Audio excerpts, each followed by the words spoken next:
Selamat pagi. Pada pertemuan kali ini kita akan melanjutkan materi pelajaran tentang sistem gerak pada manusia, yaitu otot dan hubungan antar tulang. Tujuan pembelajaran: mempelajari fungsi otot, mempelajari jenis otot, mempelajari sifat kerja otot, mempelajari kelainan dan gangguan pada otot, mempelajari hubungan antar tulang, mempelajari jenis-jenis sendi, dan mempelajari kelainan serta gangguan pada persendian.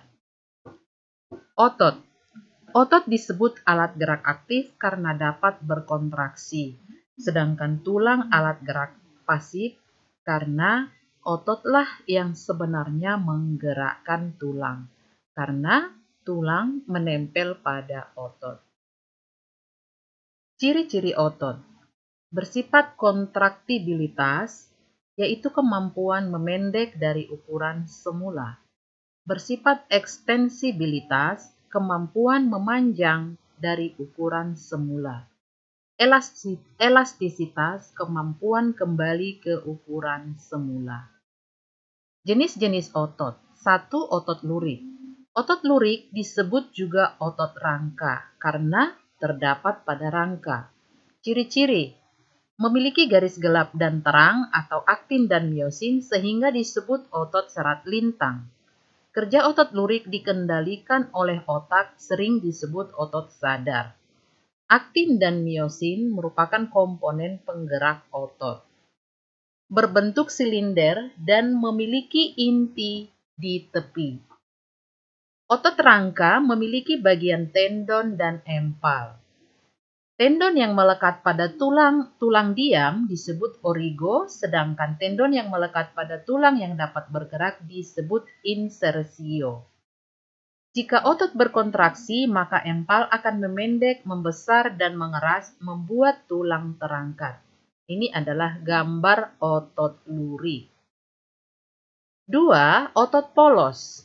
Ciri-ciri otot polos: berinti satu, berbentuk gelendong dengan kedua ujungnya yang meruncing, bekerja secara tidak sadar atau otonom, kerjanya lambat, tidak cepat lelah. Contohnya, terdapat pada organ-organ dalam tubuh seperti pencernaan, kelamin, ekskresi, pembuluh darah. Berikut contoh gambar otot polos. 3. Otot jantung. Ciri-ciri otot jantung: berinti banyak tetapi di tengah, terletak di jantung, berbentuk serabut lurik bercabang, bekerja secara otonom atau tidak sadar. Ini contoh gambar otot jantung. Ini gambar keseluruhan otot polos, otot lurik, dan otot jantung. Kemudian secara garis besar disimpulkan perbedaan otot lurik, otot polos, dan otot jantung. Bentuk otot lurik hampir sama dengan otot jantung, yaitu sama-sama bentuk silinder. Sedangkan otot polos bentuk gelendong. Jumlah inti pada otot lurik dan otot polos sama-sama banyak, sedangkan otot polos hanya satu. Letak inti pada otot lurik di tepi atau di pinggir, sedangkan otot polos dan otot jantung di tengah. Sistem kerja otot lurik secara sadar, sedangkan otot polos dan otot jantung secara tidak sadar. Reaksi terhadap gerakan: otot lurik gerakannya cepat, otot polos dan otot jantung gerakannya lambat. Gerakan dari otot lurik cepat lelah, sedangkan otot polos dan otot jantung tahan lama atau tidak cepat lelah. Letaknya, otot lurik terletak pada otot rangka, sehingga sering disebut otot rangka. Otot polos terdapat pada organ-organ dalam seperti pencernaan. Otot jantung hanya terdapat pada jantung. Sifat kerja otot. Ada dua. A. Antagonis, yaitu kerja dua otot yang berlawanan kontraksi dan relaksasi. Yang satu kontraksi dan yang satu relaksasi. Terdiri dari 4, fleksi dan ekstensi, yaitu membengkokkan dan meluruskan. Contoh sendi siku dan lutut.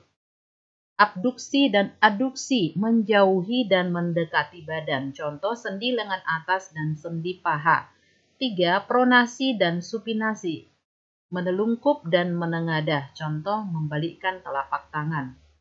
Depresi dan elevasi yaitu gerakan ke bawah dan ke atas. Contoh gerakan kepala menunduk dan menengadah. Ini contoh otot yang bekerja antagonis, di mana satu otot relaksasi dan satu otot di sini kontraksi. Kontraksi memendek, relaksasi melebar. Sehingga kerjanya di sini adalah antagonis atau berlawanan. Satu kontraksi dan satu relaksasi. Kerja yang kedua sinergis.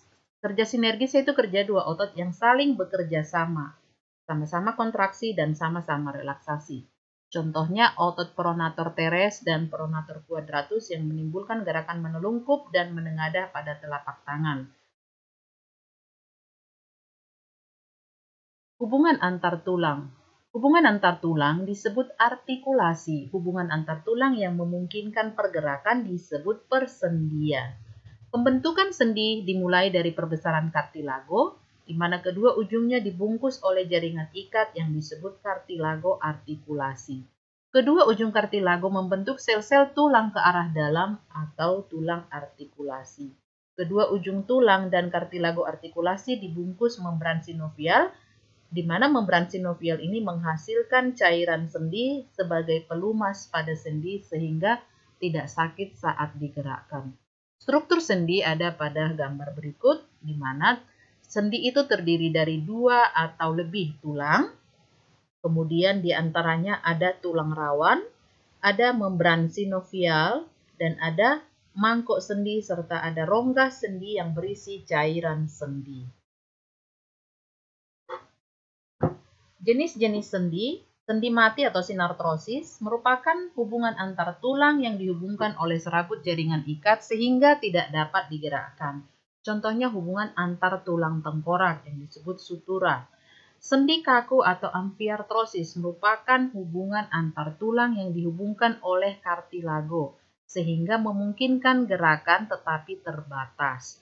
Contoh sendi antar ruas tulang belakang dan sendi antar tulang betis dan tulang kering.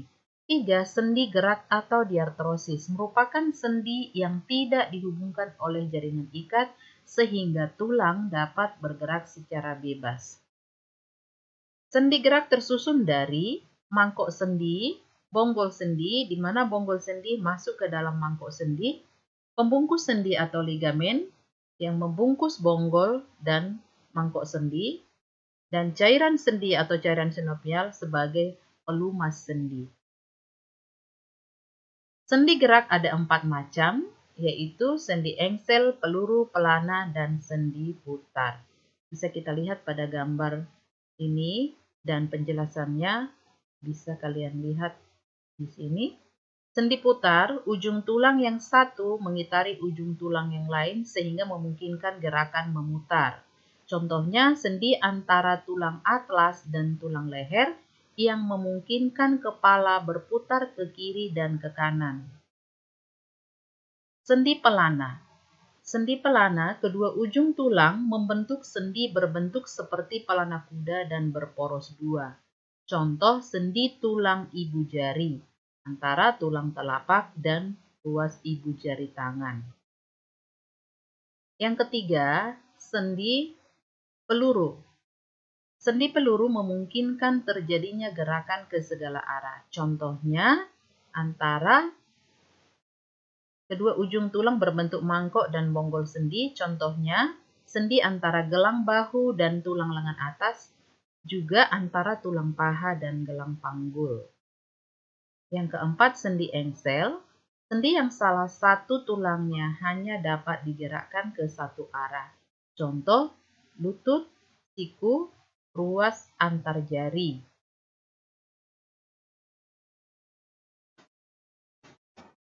Gangguan dan kelainan otot.